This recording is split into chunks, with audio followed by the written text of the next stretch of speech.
गुहागर नगरपंचायत निवडणुकीत भाजपा शिवसेना युतीच्या उमेदवार सौ नीता मालप यांनी टाइम्स डिजिटलकडे दिलखुलास मुलाखत दिली आहे। सुरुवातीलाच त्यांनी सांगितले, नगरपंचायत निवडणूक आम्ही 100% जिंकणार। जुने उगाळत बसण्याचा अर्थ नाही। वरिष्ठ राजकीय नेत्यांच्या बाबत मी काहीच बोलू शकत नाही। वरिष्ठांच्या सल्ल्याने आणि गावच्या मंडळाच्या सहकार्याने चांगले काम करून दाखवेन, असा विश्वास सौ नीता मालप यांनी व्यक्त केलाय। टाइम्स डिजिटलमध्ये आपलं स्वागत। आपण आहोत गुहागरमध्ये।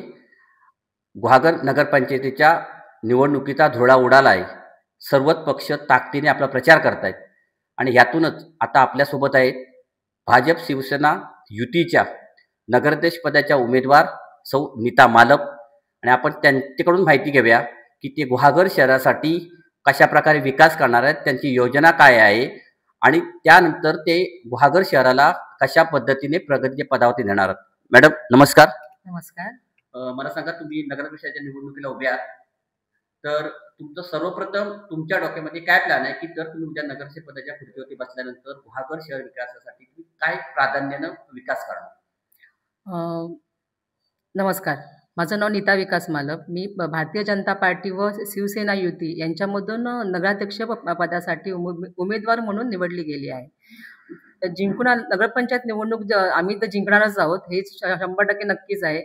आणि जिंकून आल्यानंतर आम्ही सर्वप्रथम जे आमचे शहरातले जे रस्ते आहेत त्या आधी व्यवस्थित सुधारून लाईटीची वगैरे व्यवस्था, काही ठिकाणी लाईटीचं वगैरे काही फक्त खांब आहे, त्याच्यावरती बल्ब लावलेले नाही आहेत, त्या सगळ्या सुविधा वगैरे पूर्ण करून घेऊ। पाण्याच्या कुठे काही सुविधा असतील, त्यांना काही अडचणी असतील, त्या सुविधा त्याच्यामधून त्यामार्फत म्हणजे लोकांना काय त्रास होत असेल पाण्याच्या संबंधीमध्ये, त्या त्यांच्या समस्या ऐकून त्याच्यावरती त्या कशा सोडवता येतील ते व्यवस्थित निवारण करून घेऊ। आणि आपल्या अंगणवाडी वगैरे आहेत, गुहागर शहरामधल्या शाळा आहेत, ते त्याचा दर्जा चांगला होण्यासाठी त्याच्यामध्ये कोणत्या योजना किंवा आणखी काही केल्यानंतर ते मुलं जास्त येऊ शकतात शिकण्यासाठी वगैरे, त्या सगळ्या योजना आम्ही नक्की राबवण्याचा प्रयत्न करू। गेल्या 5 वर्षामध्ये शहर विकास आघाडी अस्तित्वात होती, मात्र आता शहर विकास आघाडी अस्तित्वात नाहीये। आता पक्षावरती निवडणूक चालू आहे, चिन्हावरती निवडणूक चालू आहे। मग गेल्या 5 वर्षामध्ये ह्या शहराचा विकास पाहिजे तेवढा झाला नाही असं नागरिकांमधून बोललं जातंय। नाही, ही गोष्ट खरी आहे। अशी गेल्या काही म्हणजे वर्षामध्ये सुरुवातीच्या 1-2 वर्षामध्ये झाली कामे झाली नाही असं म्हणता येणार नाही, काही कामे झाली। पण त्याच्यानंतर असा विषय झाला की जे आमच्या वरिष्ठ होते त्यांच्यामध्ये आणि जे नगरसेवक होते त्यांच्यामध्ये मतभेद व्हायला लागले, त्यामुळे ती कामं रेंगाळू लागले। सगळे एकामेकावर फक्त म्हणजे तुम्ही करा आम्ही करा हा विषय होऊन त्या अंतर्गत सगळ्या गोष्टी होत्या, त्या आता उघडण्यात काही अर्थ नाहीये। आता आपण म्हणजे त्या चुका पुन्हा होऊ नयेत यासाठी प्रयत्न करूया आणि म्हणजे पुढे कसं अजून चांगल्या प्रकारे आपण लोकांसाठी म्हणजे योजना म्हणा किंवा रोजगार, जे ज्यांना काम नाहीये मुलांसाठी किंवा ज्या महिला असतात, आता कसं काही पर्यटन वगैरे ह्या ठिकाणी महिलांचं वगैरे पर्यटन वाढलं तर महिलांना वगैरे रोजगार मिळतो त्या ठिकाणी। आमचे ते पर्यटन स्थळे आहेत, ती पर्यटन स्थळे चांगली सुधारून त्या ठिकाणी सगळ्यांना रोजगार कसा मिळवता येईल त्याचा नक्की 100% प्रयत्न करणार। गुहागरमध्ये एक विषय चर्चेला असा जातोय की स्ट्रीट लाईट हा विषय मुद्दा मोठ्या प्रमाणात गाजतोय। ते फक्त पोलच उभे आहेत, मात्र त्याच्यावरती अद्यापही बल्ब लावलेले नाहीत, तर हा मुद्दा तुम्ही पहिल्या प्राधान्याने हाताळणार का? हो, नक्कीच हाताळणार।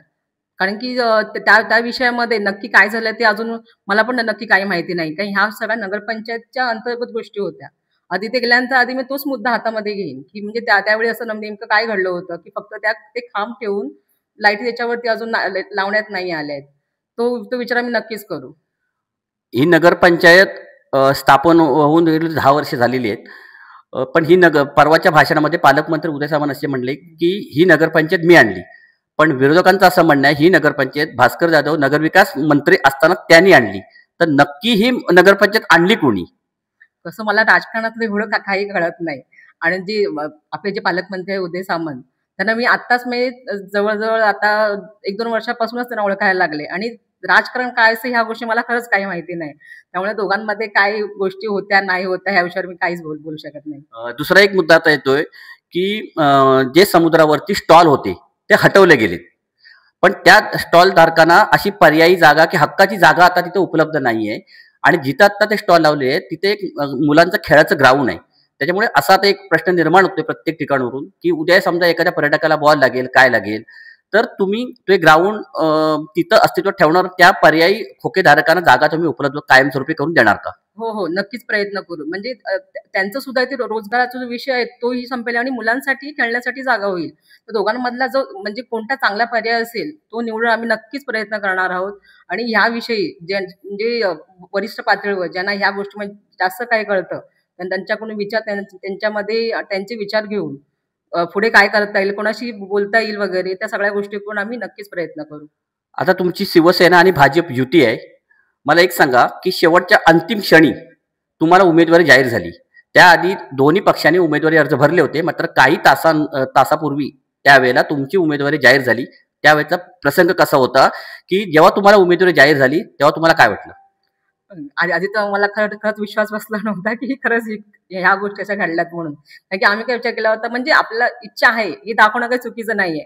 म्हणून फक्त आम्ही सांगितलं होतं, की म्हणजे माझी इच्छा आहे उमेदवारीसाठी उभे राहण्याची. पण जेव्हा आम्हाला कळलं, की आमचं नाव आलेलं आहे, त्यावेळी थोडंसं वाटलं, की म्हणजे केवढी मोठी जबाबदारी आहे ती. पण नंतर असं वाटलं, म्हणजे 1-2 जणांशी आम्ही म्हणजे असं बोललेलो, म्हणजे आमचे निलेश दासुरे वगैरे त्यांच्याशी आम्ही चर्चा केली. तर निलेश दा बोलले, की काही काळजी करू नको. प्रामाणिकपणे तुम्ही जर कामं केलात तर सगळे तुमच्याबरोबर नक्कीच राहतील. आणि पालकमंत्र्यांनी परवा भाषणामध्ये एक सांगितलंय, की विजय मिरवणूक जेव्हा तुम्ही निघेल तेव्हा येताना मी मोठ्या प्रमाणात निधी घेऊन येईन. काय वाटतं त्याच्यावरती? नाही, येतील ते, नक्कीच येतील. त्यांनी जो शब्द दिलाय ते नक्कीच पाळणार. कारण की आमचे जे पालकमंत्री आहेत, ते कायम आम्हाला म्हणजे काही आमचं अडलं वगैरे तरी सुद्धा आम्हाला कायम ते आमच्या हाकेला धावून येतात. त्यामुळे त्यांनी दिलेला शब्द नक्कीच पाळतील ते. मला सांगा, तुमच्या समोर 2 उमेदवार आता तुल्यबळ आहेत. एक महाविकास आघाडीतून पारिजात कांबळे आणि ज्या 10 वर्ष नगरसेविका म्हणून राहिल्या होत्या त्या सुजाता बाक्कर राष्ट्रवादी काँग्रेस पक्षाकडून उभ्या आहेत. असं वाटतंय तुम्हाला, की त्या दोघींचं तुम्हाला आव्हान आहे? नाही, असं नाही म्हणणार. कारण की त्या दोघी माझ्या मैत्रिणीसारख्याच आहेत आणि दोघींना सुद्धा मी ओळखते. आणि सगळ्यात चांगली गोष्ट अशी, की जेव्हा आमच्या निवडणूक लागल्या, तेव्हा ते निवडणुकीचे फॉर्म पण आम्हीच भरले होते आणि त्या सगळ्या गोष्टी आम्ही एकमेकीला शेअर करूनच केल्या होत्या. आणि आता पण जरी त्या जिंकल्या तरी मला खूप आनंद होईल. कारण ती बसले काय, आम्ही बसले काय, आपलाच माणूस त्या ठिकाणी बसणार आहे आणि आपल्या शहरासाठी ते जे काही करतील ते आपल्या शहरासाठी चांगलं करणार आहे. तुम्ही आता असं बोलताना बोललात, की त्यांचे फॉर्म पण मीच भरले. पण तेव्हा असं वाटलं नाही, की माझा पण फॉर्म भरला जाणार आहे? नाही, असं नव्हतं वाटलं. आणि नंतर जेव्हा असं कळलं, की बाबा असं माझा पण विषय होणार, तर त्यांना पण खूप आनंद झाला होता. त्या म्हणाल्या पण, की "वहिनी तुमच्यासाठी पण बेस्ट ऑफ लक." म्हणजे त्यांनी असं दाखवलं नव्हतं, की म्हणजे आमच्यामध्ये काही पक्षाचा मतभेद वगैरे आहे म्हणून. आणि आम्ही पहिल्यापासून एकमेकांना खूप चांगल्या प्रकारे ओळखतो आणि आम्ही पक्ष म्हणून कधी एकत्र नाही हे केलं. म्हणजे आता तुमची तिघींमध्ये लढत होणार, ही मैत्रीपूर्ण लढत होणार आहे. हो. तिघी ह्या मैत्री तुम्ही आहात आणि त्या मैत्रीपूर्ण तुमची लढत आता इथं होणार आहे. मला सगळा शेवटचा प्रश्न आहे, की तुम्हाला राजकारणाचा अनुभव नसताना तुम्हाला ह्या पदावरती निवडणूक लढायचंय. उद्या त्या पदावरती बसल्यानंतर तुम्हाला काय अनुभव कसा येईल आणि कोणाची साथ तुम्हाला लागणार आहे? सगळ्या जेवढे माझे वरिष्ठ आहेत त्या सगळ्यांची मला साथ लागणार आहे. आणि त्याचबरोबर सगळ्यात मोठी साथ म्हणजे माझं मंडळ, म्हणजे आमचं वाडीतलं, ते माझ्या पाठी अगदी खंबीरपणे, म्हणजे एवढं उभं आहे, म्हणजे आपण म्हणतो ना त्याच्या डोक्यावर कोणातरी हात आहे, तर सगळ्यांचा हात आहे. त्यामुळे ज्यावेळी आम्हाला गरज लागेल तर मी सुरुवातीला आधी सगळ्या वरिष्ठांशी सगळं बोलून सगळ्या गोष्टी करेन. कारण की हे माझ्यासाठी सगळं नवीन आहे. म्हणजे राजकारण काय आहे त्याचा अजून मी अभ्यास पूर्णपणे केलेला नाहीये. पण एवढं नक्कीच सांगते, की माझे जे वरिष्ठ आहेत ते मला अगदी चांगल्या प्रकारे शिकवतील आणि माझी शिकण्याची पूर्णपणे तयारी आहे. आता तुम्ही निवडून आल्यानंतर तुम्ही बसलात खुर्चीवरती, तर तुम्ही विरोधकांना पण सोबत घेऊन काम करणार का? हो, नक्कीच. कारण त्या ठिकाणी पक्ष नसणार आहे. जेव्हा आपण नगरपंचायतमध्ये जेव्हा सगळे आम्ही एकत्र येऊ, तर आम्ही सगळे आमची म्हणजे म्हणतात ना, एक टीम म्हणून आम्ही त्या ठिकाणी जाऊ. त्यामुळे त्या ठिकाणी हा त्या पक्षातले किंवा आम्ही ह्या पक्षातले असा विचार कधीच होणार नाही. तुमची निशाणी कोणती आहे आणि किती नंबरला तुमचं पटल? माझी निशाणी कमळ आहे आणि 3 नंबरला माझं पटल. तुम्ही नागरिकांना काय आवाहन करताय? की मी असं म्हणत नाहीये, की सगळ्यांनी मला मतदान करा. पण आमच्यावर चांगला विश्वास ठेवून आम्ही अगदीच जे काही काम करू ते खूप प्रामाणिकपणे करू आणि कोणत्याही म्हणजे ह्याचं म्हणा, रस्त्याचं म्हणा किंवा आणखी कसलीही कामं ती उत्तमात उत्तम चांगल्या दर्जाची करू. त्यांच्याकडून असं कधी कंप्लेंट येईल असं कधी वागणार नाही. ह्या होत्या भाजप शिवसेना युतीच्या नगराध्यक्षपदाच्या उमेदवार नीता मालप यांनी दिलखुलासपणे सांगितलंय, की आम्ही तिघी मैत्रिणीत आहोत आणि तिघींमध्ये आमची जरी उद्या निवडणूक लागली असली तर त्या जिंकल्या काय तरी मला आनंद आहे आणि मी जिंकले तरी आनंद आहे आणि सर्वांना सोबत घेऊनच मी ह्या गुहागर शहराचा विकास करणार असं त्यांनी सांगितलंय. कॅमेरामन गणेश किरवसह उमेश शिंदे, गुहागर. टाइम्स डिजिटलला लाईक करा, सबस्क्राईब करा, शेअर करा आणि बेल आयकॉन दाबायला विसरू नका. पाहत रहा टाइम्स डिजिटल.